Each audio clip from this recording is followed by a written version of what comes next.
कांग्रेस नेताओं को हरियाणा विधानसभा चुनाव के नतीजे घोषित होने के एक महीने बाद भी अपनी हार के कारण नहीं मिल रहे। नतीजा कमेटी पर कमेटी बनाने का काम चल रहा है। अब हरियाणा कांग्रेस के प्रदेश अध्यक्ष चौधरी उदयवान ने भी हार के कारण ढूंढने के लिए एक कमेटी बना दी है। 8 सदस्यों की ये कमेटी एक हफ्ते में हार के कारण आइडेंटिफाई करके अपनी रिपोर्ट देगी। इससे पहले 8 अक्टूबर को चुनाव नतीजे आने के बाद पार्टी हाईकमान ने भी फैक्ट फाइंडिंग कमेटी बनाई थी।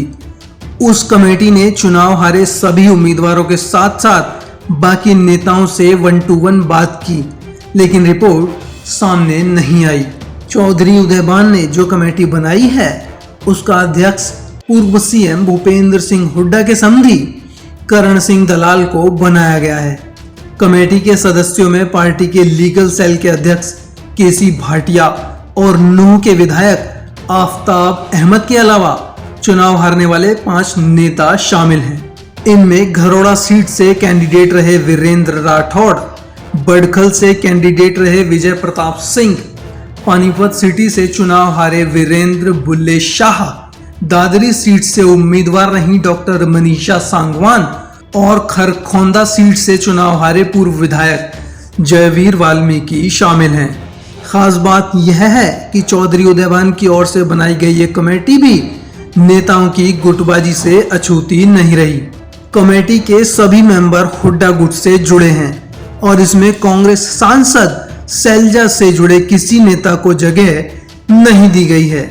यही नहीं, सैलजा के मौजूदा संसदीय क्षेत्र सिरसा और पुराने क्षेत्र अंबाला से ताल्लुक रखने वाला कोई भी नेता इस कमेटी में शामिल नहीं किया गया है। हरियाणा विधानसभा चुनाव में अच्छे माहौल के बावजूद कांग्रेस की हार हुई है।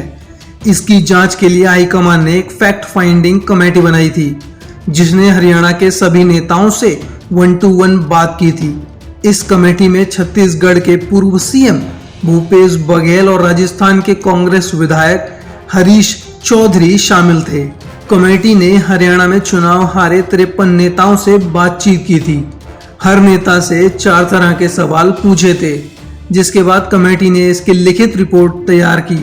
उसमें ईवीएम से ज्यादा चुनाव के बीच तालमेल की कमी और गुटबाजी की वजह सामने आई थी। एक उम्मीदवार ने नाम डिस्क्लोज न करने की शर्त पर कहा कि हरियाणा चुनाव में जाटों के विरोध में वोटों का ध्रुवीकरण हुआ है।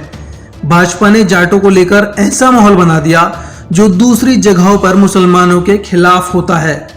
दूसरी जातियों को कहा गया कि अगर कांग्रेस जीती तो सब कुछ जाटों के हाथ में चला जाएगा। मैं इससे प्रभावित हुआ। ज्यादा नुकसान तब और हुआ जब राहुल गांधी के मंच पर रहते हुए भी भूपेंद्र हुड्डा ने मेरे लिए वोट नहीं मांगे। इससे जाटों में यह मैसेज गया कि हुड्डा मेरे समर्थन में नहीं है, उन्होंने मुझे वोट नहीं दिए। दूसरे समुदाय ने ध्रुवीकरण की वजह से मुझे वोट नहीं दिए और मैं हार गया। उन्होंने कहा, राहुल गांधी और प्रियंका गांधी के दौरे के बारे में हमें पता ही नहीं होता था। हम समय पर उनके दौरे के बारे में लोगों तक बात ही नहीं पहुंचा पाते थे। इस वजह से कांग्रेस के हक में जो माहौल बनना चाहिए था वह नहीं बन पाता था। इस बारे में लालू प्रसाद यादव के समधी पूर्व मंत्री कैप्टन अजय यादव भी कह चुके हैं। चुनाव के बीच हरियाणा की प्रदेश कांग्रेस कमेटी से संपर्क नहीं हो पा रहा था। वे ना तो आम वर्करों के लिए पहुंच में थे और ना ही उनसे फोन पर बात हो पा रही थी।